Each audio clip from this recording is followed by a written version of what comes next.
Now, I first thought the two kids who did this came from someplace else. Well, when I learned that they had grown up in Laramie, I was just floored.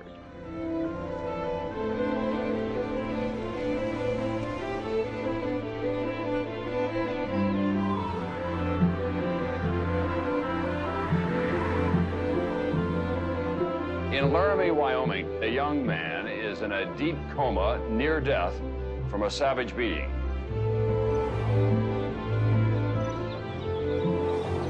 When I first found out, I just thought it was horrible. Nobody deserves that. I don't care who you are. A college freshman was beaten, tied to a fence, and left for dead in Wyoming this week. Certainly you'd like to think this was somebody from out of town. Somebody who comes through and beats somebody up. But if we're talking about somebody who's been beaten repeatedly by somebody from our town, well, that certainly offends us.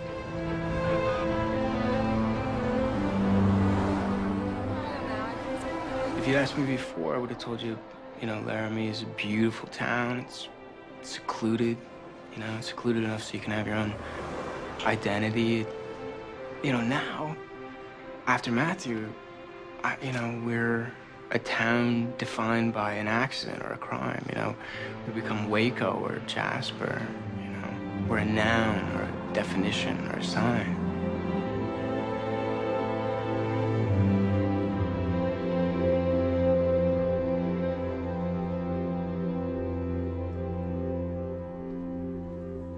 Do you mind if I take this? No, I don't mind. Great, thank you. And thank you again for taking time out of your rehearsal to talk to me. I must tell you, when I first heard you were thinking of coming here, when you first called me, I wanted to say, you just kicked me in the stomach. Why are you doing this to me? And then I thought, well, that's stupid. You're not doing this to me. And more importantly, my students need to talk. When this first happened, they started to talk about it, and then the media descended and all dialogue stopped. Well, we're not reporters. I know. I read your last play. You did? Mm-hmm. Gave me an idea of what you do.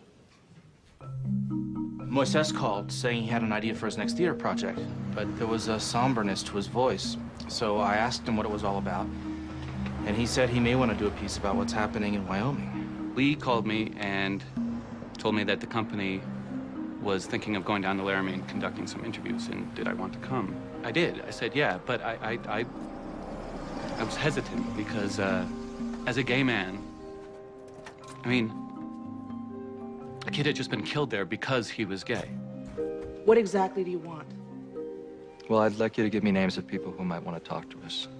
And I'd like to talk to your students and your friends. I want to hear from the people of the town. I have never done anything like this before. How do you get people to talk to you? What do you ask? It's still very raw for us here. I understand, but this is no longer about Laramie or Wyoming. This is about the whole country.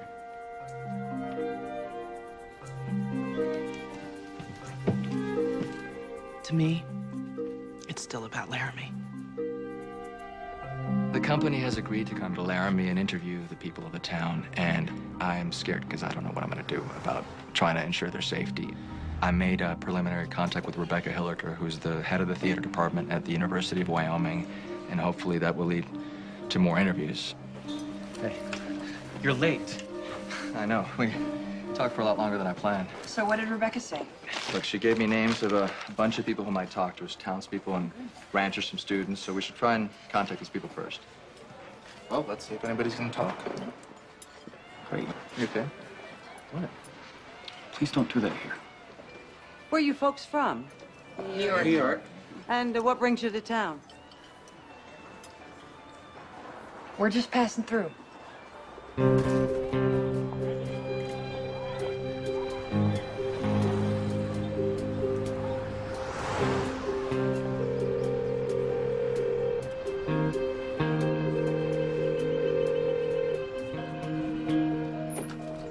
Hi. Is Linda home? Nope, she's working. Okay, well, can you tell her that Amanda stopped by and I'll be at the Ranger Motel? And who are you? Well, I'm with the theater company. Rebecca Hilliker told her about me. I never heard of her. What do you want? Well, I'm with the theater company, and we're writing a play about Laramie and the Matthew Shepard incident. Why are you doing that? Well, we think it's a story that... Well, you're sticking your nose into something we don't need to talk about anymore. That's over and done. I understand your feeling. We don't want any more of this. You're not wanted here.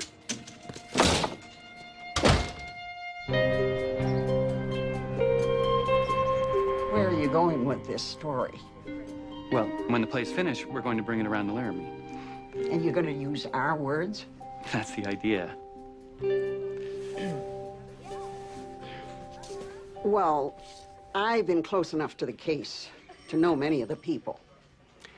I have a daughter who works in the sheriff's department. As for the gay issue, I don't give a damn one way or another, as long as they don't bother me. And even if they did, I'd just say no thank you. And that's the attitude of most of the Laramie population. They might poke one in a bar situation, you know, they've been drinking, they might actually smack one in the mouth, but then they just walk away. Laramie is live and let live. My dear brothers and sisters, I am here today to bring you the word of the Lord. In my ministry, I found a simple truth that I'd like to share with you today, and it's this. The word is either sufficient or it is not. Now, scientists tell me that human history, that the world is 5 billion or 6 billion years old. After all, what's a billion years, give or take? But the Bible tells me that human history is 6,000 years old. The word is either sufficient or it is not. In Laramie, population 26,687. The first thing to greet us was Walmart. This could be any main drag in America, fast food chains, gas stations. But as we drove into the downtown area by the railroad tracks, the building still retained the shape of a turn-of-a-century western town. Oh, and as we passed the University Inn, on the sign where amenities such as heated pool or cable TV are usually touted, it said, "Hate is not a Laramie value."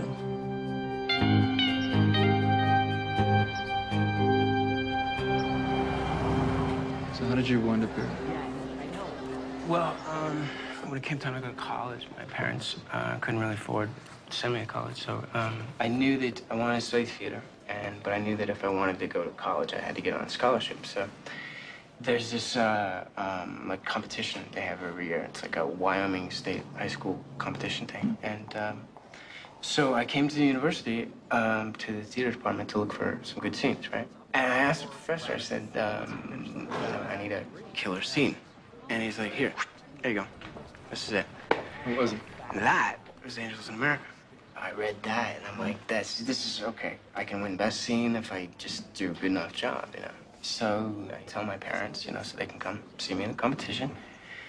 And they brought me in their room, and they sat me down, and they said that they wouldn't come to see me if I did that scene. They couldn't. Why is that?